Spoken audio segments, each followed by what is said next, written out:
ഇങ്ങനെയുള്ള സ്കിന്നാണോ നിങ്ങളുടേത്? അപ്പോൾ നമുക്ക് ട്രാൻസ്ഫോർമേഷൻ വേണം. ഇതുപോലെയുള്ള ഫേസിലുള്ള പിമ്പിൾസ്, പിഗ്മെൻറ്റേഷൻ, ഇതുപോലെ കറുത്ത പാടുകൾ, പിന്നെ പിമ്പിൾസ് വന്നു കഴിഞ്ഞിട്ടുള്ള കറുത്ത പാടുകൾ, ഇതൊക്കെ മാറാൻ സഹായിക്കണം ഒരു സിമ്പിൾ പാക്ക് ആയിട്ടാണ് ഞാനിന്ന് വന്നിട്ടുള്ളത്. നമ്മുടെ ഫേസ് നല്ലപോലെ ബ്രൈറ്റ് ആവാനും ഈ കാണുന്ന ഫേസിലത്തെ പിമ്പിൾസ് വന്നു കഴിഞ്ഞിട്ടുള്ള ഈ പാടുകൾ മാറാനും നമ്മുടെ ഫേസ് നല്ലപോലെ നിറം വയ്ക്കാനും ഫേസ് നല്ലപോലെ ലൈറ്റനാക്കാനും പിന്നെ നല്ല ഗ്ലോ ആക്കാനും സഹായിക്കണം ഒരു സിമ്പിൾ പാക്കായിട്ടാണ് ഞാനിന്ന് വന്നിട്ടുള്ളത്. ഈ പാക്കിന് വലിയ ഇൻഗ്രീഡിയൻസിൻ്റെ ആവശ്യമൊന്നുമില്ല. ആകെ മൂന്ന് ഇൻഗ്രീഡിയൻസ് മാത്രം മതി ഈ ഒരു പാക്ക് തയ്യാറാക്കാൻ വേണ്ടിയിട്ട്. അപ്പം ഇതിനകത്ത് പറഞ്ഞിട്ടുള്ള 3 ഇൻഗ്രീഡിയൻസ് നമ്മുടെ വീട്ടിൽ കോമൺ ആയിട്ട് കാണുന്ന 3 ഇൻഗ്രീഡിയൻസ് ആണ് നമ്മുടെ ഫേസിന് നല്ലപോലെ റിസൾട്ട് തരാനും. അപ്പം ഈ ഒരു പാക്ക് എല്ലാ സ്കിൻ ടൈപ്പിനും, oily skin, combination skin, dry skin, അതുപോലെ 3 സ്കിൻ ടൈപ്പിനും ഒരേപോലെ യൂസ് ചെയ്യാൻ പറ്റിയൊരു പാക്കാണെന്ന് ഞാൻ നിങ്ങളായിട്ട് ഷെയർ ചെയ്യാൻ പോകുന്നത്. അപ്പോൾ ഈ ഒരു പാക്ക് എന്താണെന്ന് അറിയണം മുമ്പ് നിങ്ങൾ എൻ്റെ ചാനൽ ആദ്യമായിട്ടാണ് കാണണമെങ്കിൽ എൻ്റെ ചാനൽ ഇഷ്ടപ്പെട്ടിട്ടുണ്ടെങ്കിൽ ഒന്ന് ലൈക്ക് ചെയ്യാനും ഷെയർ ചെയ്യാനും സബ്സ്ക്രൈബ് ചെയ്യാനും മറക്കില്ല കേട്ടോ. അപ്പോൾ നമുക്ക് ഈ പാക്ക് എങ്ങനെ തയ്യാറാക്കേണ്ടതെന്ന് കണ്ടാലോ. അപ്പം ഈ ഒരു പാക്ക് തയ്യാറാക്കാൻ നമുക്ക് ആദ്യമായിട്ട് വേണ്ടത് എന്താണെന്ന് വെച്ച് കഴിഞ്ഞാൽ ഫ്ലാക്സ് സീഡ് ആണ് കേട്ടോ. ഫ്ലാക്സ് സീഡിൻ്റെ പൊടിയാണ് ഇത്, ഞാൻ പൊടിച്ചെടുത്തിട്ടുള്ളതാണ്. അപ്പം അതിൽ നിന്ന് നമുക്ക് 1 സ്പൂൺ നമ്മുടെ ഈ ബൗളിലേക്ക് ഇട്ട് കൊടുക്കാം കേട്ടോ. ഈ ഫ്ലാക്സിൻ്റെ പൊടി എന്ന് പറയുമ്പം നമ്മുടെ ഫേസിൽ ഉണ്ടായിട്ടുള്ള ഒട്ടുമിക്ക പ്രശ്നത്തിന് ഒരു സൊല്യൂഷനാണ്. നമ്മുടെ ഫേസിൽ സൺബേൺ കൊണ്ട് ഉണ്ടായിട്ടുള്ള പിഗ്മെൻറ്റേഷൻ മാറാനും പിന്നെ ഫേസിൽ പിമ്പിൾസ് ഉണ്ടായിട്ടുണ്ടാവില്ല അതിൻ്റെ പാട് മാറാനും ഫേസ് നല്ലപോലെ ലൈറ്റനാവാനും നല്ല നിറം വയ്ക്കാനും സഹായിക്കണ നല്ലൊരു ഈ ഫ്ലാക്സീഡ് എന്ന് പറയുന്നത്.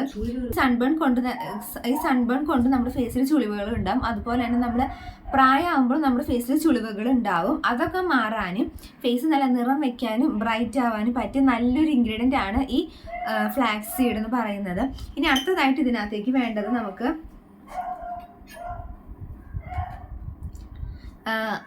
അലോവേരയാണ്. അപ്പം ഞാൻ ഇതാണെങ്കിൽ വീട്ടിലുണ്ടായ അലോവേരയാണ്, അതിൽ നിന്ന് എടുത്തിട്ടുള്ളതാണ്.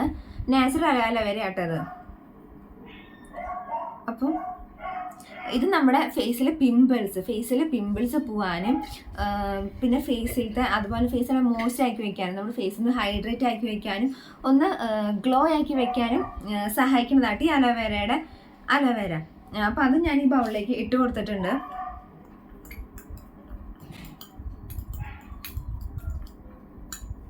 ഇനി അടുത്തതായിട്ട് ഈ ഒരു പാക്കിലേക്ക് വേണ്ടത് റൈസ് വാട്ടർ ആണ്.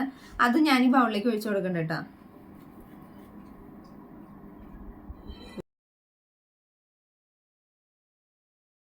അപ്പം ഈ റൈസ് വാട്ടർ എന്ന് പറയുമ്പം നമ്മുടെ ഫേസിലെ ഓയിൽ നല്ലപോലെ കൺട്രോൾ ചെയ്യാനും മുഖക്കുരു പ്രിവെൻറ്റ് ചെയ്യാനും പിന്നെ അതുപോലെ തന്നെ നമ്മുടെ ഫേസ് നല്ലപോലെ ബ്രൈറ്റൻ ആക്കാനും ഫേസിൽ കുരുണ്ടാവില്ല അതിൻ്റെ പാടുകളൊക്കെ മാറ്റാനും പറ്റിയൊരു നല്ല ഇൻഗ്രീഡിയൻ്റ് ആട്ടോ ഇത്.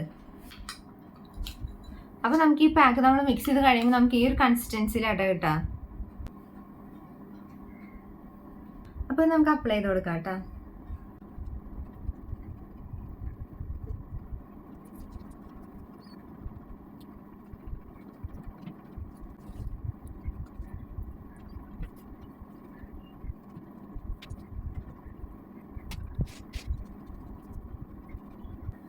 ഇപ്പം ഞാൻ എൻ്റെ ഫേസിൽ നല്ല തിക്കായിട്ട് തന്നെ അപ്ലൈ ചെയ്ത് കൊടുത്തിട്ടുണ്ട്. അപ്പോൾ നമുക്കൊരു 20 മിനിറ്റ് വരെ വെയിറ്റ് ചെയ്യാം. അപ്പോൾ പാക്കൊക്കെ ഡ്രൈ ആയി വന്നിട്ടുണ്ട്. അപ്പോൾ ഞാനൊന്ന് കഴുകിയിട്ട് വരാം കേട്ടോ. ഇപ്പോൾ ഞാൻ ഫേസൊക്കെ വാഷ് ചെയ്ത് വന്നിട്ടുണ്ട്. അപ്പോൾ നിങ്ങൾക്ക് എന്നെ കാണാൻ പറ്റുന്നുണ്ടാവും എൻ്റെ ഫേസിലുണ്ടായ ആ ഒരു ഡിഫറൻസ് എത്രത്തോളം ഉണ്ടെന്ന്. അപ്പോൾ നമുക്ക് ഈ ഒരു പാക്ക് ആഴ്ചയിൽ 3 വട്ടം യൂസ് ചെയ്യാം. കാരണം എന്താണെന്ന് വെച്ചാൽ ഇതിനകത്ത് ഫ്ലാക്സ് സീഡ് ആഡ് ചെയ്തിട്ടുള്ളത് കൊണ്ടാണ്. ഫ്ലാക്സ് സീഡ് നമ്മൾ ഡെയിലി യൂസ് ചെയ്യുന്നത് നമ്മുടെ ഫേസിന് അത്രയ്ക്ക് നല്ലതല്ല. അപ്പം നിങ്ങൾ എല്ലാവരും ഒന്ന് ട്രൈ ചെയ്ത് നോക്കട്ടോ. ഇപ്പം ഒരു 1 മന്തെങ്കിലും കണ്ടിന്യൂസ് ആയിട്ട് നിങ്ങൾ ട്രൈ ചെയ്യുമ്പോൾ ഫേസിൽ അത്രയ്ക്ക് നല്ല റിസൾട്ട് ആയിരിക്കും നമ്മൾക്ക് ഉണ്ടാണ് ചുളിവുകൾ മാറാനും. അതുപോലെ തന്നെ ഇപ്പം ഓയിലി സ്കിൻ ആണെങ്കിൽ ആ ഒരു മെയിൻ പ്രശ്നം എന്ന് പറയുന്നത് പിമ്പിൾസ് ആണ്. ആരും പറയുകയാണെങ്കിൽ എൻ്റെ ഓയിലി സ്കിന്നാണ്, എൻ്റെ ഫേസിൽ നല്ലപോലെ പിമ്പിൾ എനിക്ക് ഉണ്ടായിട്ടുണ്ട്. ഞാൻ പലതരം ക്രീമുകളും ഹോം റെമഡീസും ട്രൈ ചെയ്ത് നോക്കിയിട്ട് എനിക്ക് അതിൽ ഏറ്റവും നല്ല റിസൾട്ട് കിട്ടിയതും ഞാനിപ്പോൾ കണ്ടിന്യൂ ആയിട്ട് ട്രൈ ചെയ്ത് പോകുന്ന ഈ ഒരു പാക്കാണ് ഇപ്പോൾ ഞാൻ നിങ്ങളായിട്ട് ഷെയർ ചെയ്തിട്ടുള്ളത്. നിങ്ങളെല്ലാവരും ഒന്ന് ട്രൈ ചെയ്ത് നോക്കിയിട്ട് നിങ്ങളുടെ റിസൾട്ട് എന്താ കിട്ടണമെന്ന് വെച്ചാൽ കമൻറ്റിൽ നിന്ന് അറിയിക്കണേ. അപ്പോൾ നമുക്ക് അടുത്ത വീഡിയോ കാണാമല്ലോ.